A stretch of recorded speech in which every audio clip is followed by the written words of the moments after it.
సాధారణంగా ఇప్పుడు మీరన్నట్టు సెలబ్రిటీస్ కావచ్చు, కొంచెం లోకజ్ఞానం తెలిసి చదువుకున్న వ్యక్తులైతే ఈ క్యాన్సర్ లోని దశల గురించి తెలుసుకునే అవకాశం ఉంటుంది సార్. అదే గ్రామీణ ప్రాంతంలో కూలి చేసుకునే వ్యక్తులు, పేదవారు చాలా మంది ఉంటారు. మరి వాళ్ళకు అవగాహన తీసుకురావడానికి మీరు ఎంచుకున్నటువంటి ఆల్టర్నేటివ్స్ ఏంటి? అదే మదర్ ఇండియా ట్రస్ట్.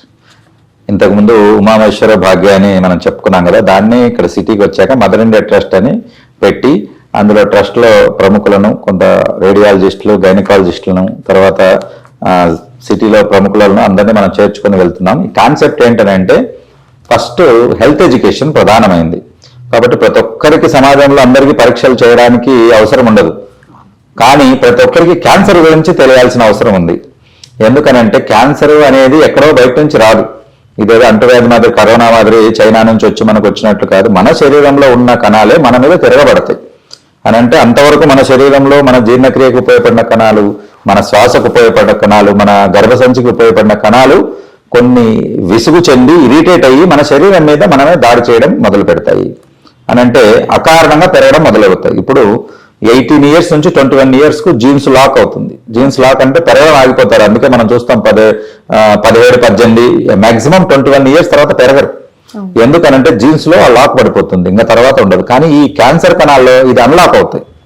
అన్లాక్ అయ్యి దానికి విచ్చలవిడిగా పెరగడం మొదలవుతుంది.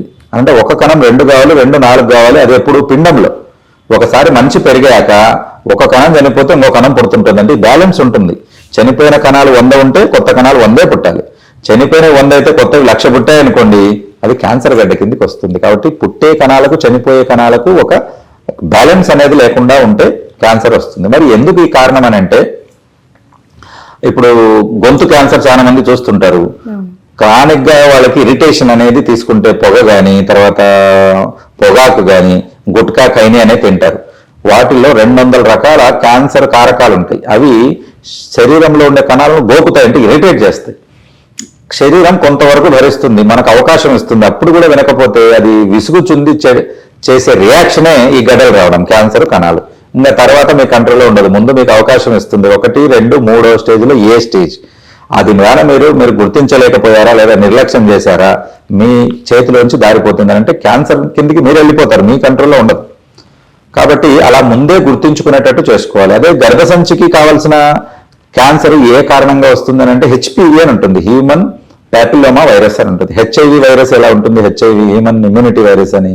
అలాగే ప్యాపిలోమా వైరస్ అని ఉంటుంది. ఆ వైరస్ అనేది మల్టిపుల్ పార్ట్నర్స్, అంటే ఒకరు కాకుండా ఎక్కువ మందితో సెక్స్ జరపడం, అలాగే హైజీన్ లేకుండా ఉండడం, అలాగే ముట్టొచ్చినప్పుడు ప్యాడ్స్ అవి సరిగ్గా వాడకపోవడం, అంటే బయట నుంచి వచ్చే క్రిమి కాటకాలు, తర్వాత భార్యాభర్త కలిసినప్పుడు ఇలా పరిశుభ్రత అనేది పాటించకపోవడం, ఇలాంటివన్నీ జరగడంతో ఈ వైరస్ అనేది అటాక్ అవుతుంది. ఈ వైరస్ యాక్చువల్గా ఏమొస్తుందంటే పులిపిర్లు తయారు చేస్తుంది.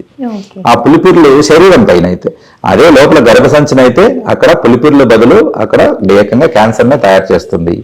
కాబట్టి దీనికి అమెరికాలో 15 సంవత్సరాల కంటే ముందున్న పిల్లలకి డైరెక్ట్ గా వ్యాక్సిన్ ఇచ్చేస్తున్నారు.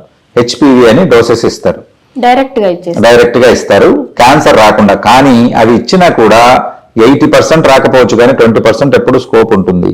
ఇక్కడ విషయం ఏంటంటే ఎప్పుడు కూడా అలర్ట్ గా ఉండాలి. మరి మొదటి దశలోనే క్యాన్సర్ ఉంది అని కనుగొనడానికి సింప్టమ్స్ ఏంటి సార్? ఇవి ఒక్కొక్కరిలో ఒక్కొక్క రకంగా ఉంటాయి. ఫర్ ఎగ్జాంపుల్ ఇప్పుడు రొమ్ము క్యాన్సర్ గురించి మనం మాట్లాడదాం. రొమ్ము క్యాన్సర్ అనేది పతాక స్థాయిలో ఉంటుంది. రొమ్ము గర్భసంచిలో పోల్చుకుంటే గర్భసంచి ఎక్కువ కేసులు ఉంటాయి, రొమ్ము 2nd పొజిషన్ లో ఉంటుంది ఆడవారిని తీసేది. ఇది ఫస్ట్ మన పెసరగింజంత చిన్న గడ్డతో మొదలవుతుంది. అది ఫ్రీగా ఉంటుంది, ర్యాట్ ఇన్ ద మౌస్ అంటారు. అంటే ఇక్కడ పట్టుకుంటే అటు వెళ్తుంది, అక్కడ పట్టుకుంటే ఇటు వెళ్తుంది. కాబట్టి వీటిని వాళ్ళు ముందుగానే గమనించొచ్చానంటే మన శరీరం మనతో మాట్లాడుతుంది. చాలా మందికి దాని భాష తెలియదు. మన శరీరం మనతో మాట్లాడుతుంది. మీరు బాగా గమనిస్తే ఇప్పుడు 8 గంటలకు భోజనం చేస్తారు, భోజనం మీరు చేయలేరు, బయటికి వెళ్తుంది, ఏమవుతుంది, చిన్నగా కడుపులో మంట పుట్టడం మొదలవుతుంది. ఏంటది, యాసిడ్ రిలీజ్ అవుతుంది. మీకు టైం అయింది, నేను యాసిడ్ రిలీజ్ అవుతున్నా, తిండి తిండి వేయకపోతే నీ పేగు గోడలను తినేస్తుంది. అది ఆ రకంగా శరీరం మాట్లాడితే ఆ మాటలను మనం గ్రహించగలిగితే ముందే లక్షణాలు తెలుస్తాయి. అలాగా రొమ్ము ఒకదాంతో ఒకటి మనం పోల్చుకుంటే, యాక్చువల్గా అయితే రొమ్ము పరీక్ష అనేది అద్దం ముందర చూసుకుంటే ప్రతి మహిళకు మా బాత్రూంలో ఒక అద్దం కంపల్సరిగా ఉండాలండి. అమెరికాలో అయితే కంపల్సరిగా ప్రతి వారానికి ఒకసారి చేసుకుంటారు. ఇక్కడ కనీసం 6 నెలలకు ఒకసారి కూడా ఎవరు పరీక్ష చేసుకోరు.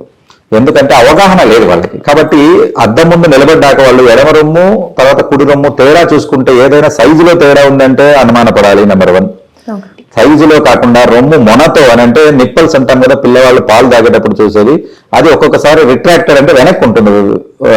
రొమ్ము ఎప్పుడు ముందరకు ఉండాలి, చనుమొన ముందుకు ఉండాలి. అది వెనక్కి తిరిగి ఉందనంటే 100లో 99% గన్ షాట్ గా అది క్యాన్సర్ కేసు. కాబట్టి దీన్ని రిట్రాక్టెడ్ నిప్పల్ అంటారు, అంటే వెనక్కి వెళ్ళిపోతుంది. ఇలా వెనక్కి ఎందుకు వెళ్ళిపోతుంది అంటే క్యాన్సర్ కణాలు గడ్డగా మాయారై వెనక్కి లాగుతుంటాయి. ఇది ఒక లక్షణము. అకారణంగా చెప్పాను కదా, ఒక్కసారి 9 నెలలు అవ్వంగానే లేదా సంవత్సరంన్నర అవ్వంగానే పిల్లవాడు పాలు తాగడం ఆగంగానే రొమ్ములో లాక్టోజన్ హార్మోన్స్ తగ్గిపోయి ఇంకా పాలు కారవు, ప్రోలాక్టిన్ ఆగిపోతుంది అప్పటికి. కానీ పిల్లలు పెద్దలయ్యాక మళ్ళీ మధ్యలో పాలు వచ్చాయనంటే గన్ షాట్గా అనుమానపడాలి, ఏదో తేడా ఉంది. కొన్ని కండిషన్స్ ఉంటాయి, ఏ కారణం లేకుండా పాలు వచ్చాయి. అది ఏంటి, 10,000లో ఒక కేసు నార్మల్ కేసు, కానీ 9,999 కేసులు అకారణంగా ఉంటాయి. వాటిని క్యాన్సర్ కారకాలు ఉంటాయి. కాబట్టి ఇది.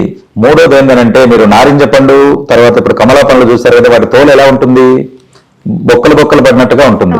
ఆ టెక్స్చరే చూడంగానే అనిపిస్తుంది. కాబట్టి ఆరెంజ్ స్కిన్ అంటారు. రొమ్ముకు క్యాన్సర్ ఉన్న చోట పైన ఆ టెక్స్చర్ వచ్చేస్తుంది. స్కిన్ అనేది నార్మల్ గా ఉండదు, అక్కడక్కడ లోపలికి లాగి ఒక చీని పండు పైన ఒక ఆరెంజ్ పండు పైన ఉన్నటువంటి టెక్స్చర్ వస్తుంది. సో అక్కడ మనం ముట్టుకుంటే మృదువుగా ఉండదు, ఎగురుదుగురుగా ఉంటుంది శరీరం ఆ టెక్స్చర్. దాన్ని చూసి కూడా కనుక్కోవచ్చు.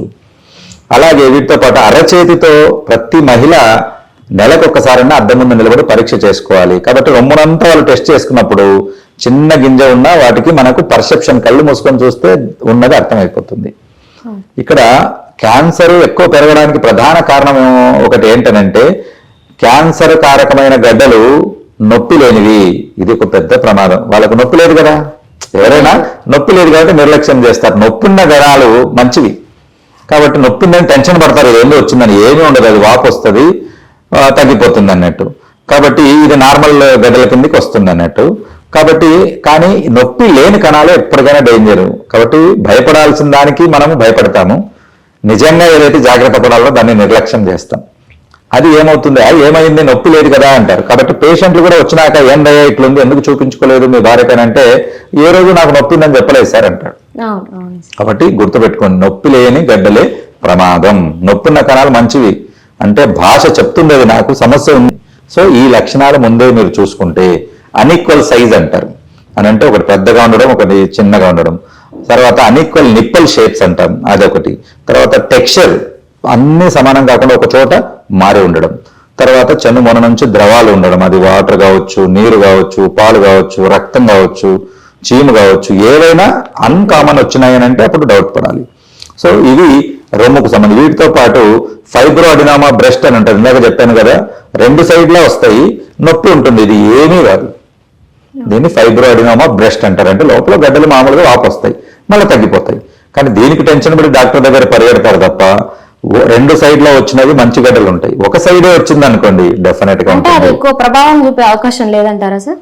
ఏమీ చేయదు. ఫైబ్రో అడినామా బ్రెస్ట్ కామన్ గా 100లో 40 మంది మహిళలకు వస్తుంది, తగ్గిపోతుంది. కాబట్టి అది మన గోలికాయ అంత సైజు ఉంటుంది. అది పట్టుకుంటానే ఒక నుంచి ఇటుకు అటు నుంచి అటుకు జరుగుతుంటుంది, అది చాలా మంచిది. ఫిక్స్ గడ్డలు ఏవైతే ఉంటాయో అని అంటే చర్మానికి అతుక్కొని ఉంటుంది, అటు ఇటు జరగదు. వాళ్ళు పట్టుకొని చూసుకున్నట్లయితే ఒక చోట ఫిక్స్ గా ఉంటుంది, ఇది చాలా ప్రమాదమైంది. కాబట్టి ఈ లక్షణాలు కానీ మీరు ఉన్నాయనుకోండి, ఫర్ ఎగ్జాంపుల్ ఈ వీడియో చూసేవారు లక్షణాలు ఉన్నాయంటే ఇమ్మీడియట్ గా నెక్స్ట్ డే వెళ్ళేసి మీరు టెస్ట్ చేయించుకోవాలి. బహుశా అది ఇనిషియల్ స్టేజ్ లో ఉండొచ్చు, మీ ప్రాణం ఇది కాపాడొచ్చు. కాబట్టి దేన్ని కూడా నిర్లక్ష్యం చేయకూడదు. ఇది రొమ్ము క్యాన్సర్ కు సంబంధించింది.